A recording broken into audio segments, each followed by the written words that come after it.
दोस्तों, राम भक्त हनुमान जी और सूर्य पुत्र शनिदेव के बारे में हम सब जानते हैं। ऐसा कहा जाता है कि हनुमान जी के भक्तों को शनिदेव से डरने की तनिक भी जरूरत नहीं होती।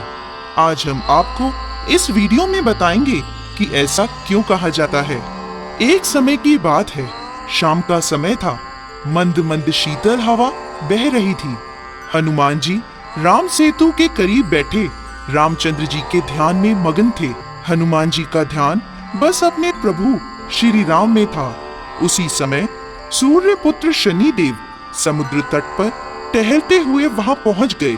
शनिदेव को अपनी शक्ति और पराक्रम पर बहुत अहंकार था। वह सोचते थे कि उनके बराबर संपूर्ण सृष्टि में कोई शक्तिशाली नहीं है। शनिदेव की दृष्टि श्री राम भक्त हनुमान जी पर पड़ी। शनिदेव हनुमान जी के समीप पहुंचे और अत्यंत कर्कश आवाज में बोले, ए बंदर, तुम जानते हो मैं कौन हूँ?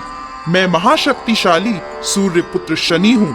तिरस्कार करने वाली अत्यंत कड़वी बोली सुनकर भक्तराज हनुमान ने अपने नेत्र खोले और शालीनता से बोले, महाराज, आप कौन हैं और यहाँ किस उद्देश्य से आए हैं?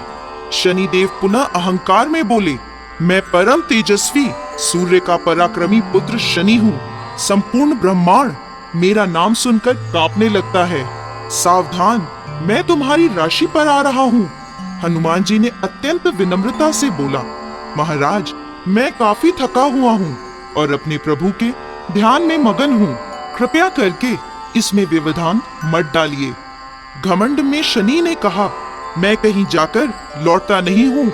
जहाँ जाता हूँ वहां अपना प्रभाव स्थापित करके ही जाता हूँ। हनुमान जी के बार बार प्रार्थना करने पर भी शनिदेव नहीं माने। हनुमान जी फिर बोले, महाराज, मेरे भजन ध्यान में विघ्न उत्पन्न मत करिए। शनिदेव फिर कर्कश स्वर में बोले, जो भी इस पृथ्वी पर रहता है उस पर मेरी साढ़े साती की दशा अवश्य प्रभावित होती है। अतः मेरी ये साढ़े साती अब आप पर भी प्रभावी होने वाली है और मैं आपके शरीर पर आ रहा हूँ। इसे कोई भी टाल नहीं सकता।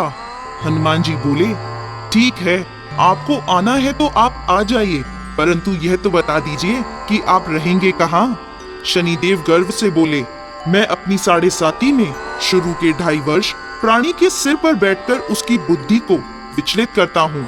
अगले 2.5 वर्ष प्राणी के उदर में बैठकर उसके शरीर को अस्वस्थ बनाता हूँ और अंतिम 2.5 वर्षों में प्राणी के पैरों में रहकर उसे भटकाता हूँ। यह कहकर शनिदेव हनुमान जी के मस्तक पर आ बैठे, जिससे हनुमान जी के मस्तक में खुजली होने लगी। तब हनुमान जी ने अपनी गदा उठाकर जोर से अपने सर पर मारी। बोले, जय श्री राम, जय श्री राम। जैसे ही गदा शनिदेव को लगी, शनिदेव बोले, ये तुम क्या कर रहे हो? हनुमान जी बोले, मेरे सिर में खुजली हो रही है, मैं अपनी खुजली इसी तरह मिटाता हूँ। यह कहकर हनुमान जी ने अपने सिर पर एक और गदा मारी। जय श्री राम। शनिदेव हनुमान जी के पेट पर आ गए। तब हनुमान जी ने गदा उठाकर अपने पेट पर मारी। अब शनिदेव दर्द से करहा उठे। फिर वह हनुमान जी के पैरों में चले गए। हनुमान जी ने फिर अपने पैरों पर एक गदा मारी। बोले, जय श्री राम। जैसे ही हनुमान जी ने अपने पैरों में गदा मारी, शनिदेव उनके चरणों में गिर पड़े और बोले, हे करुणामय, हे भक्तराज, हे महावीर, हे हनुमान, मुझ पर दया कीजिए।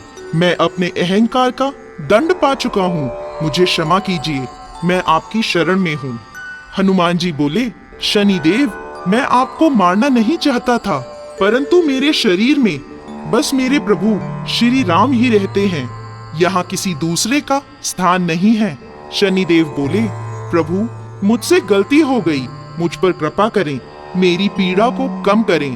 तब हनुमान जी ने उनसे कहा, तुम मेरे भक्त की राशि पर कभी न आने का वचन दो, तभी मैं तुम्हें पीड़ा मुक्त कर सकता हूँ। और यदि तुमने मेरे भक्त को परेशान करने का प्रयास करा तो मैं तुम्हें कठोरतम दंड दूंगा। शनिदेव बोले, महाप्रभु, मैं आपके भक्त की राशि पर कभी नहीं आऊंगा। तब पीड़ा से व्याकुल शनिदेव को उनके देह पर लगाने के लिए हनुमान जी ने तेल दिया और तभी से शनि देव को तेल चढ़ाया जाने लगा। और जो भक्त हनुमान जी की आराधना करते हैं उन्हें शनिदेव परेशान नहीं करते। जो लोग शनि की दशा से पीड़ित हैं उन्हें चाहिए कि वह हनुमान जी की भक्ति करें और हनुमान जी की कृपा से उनका शनि दोष समाप्त हो जाएगा। जय श्री राम।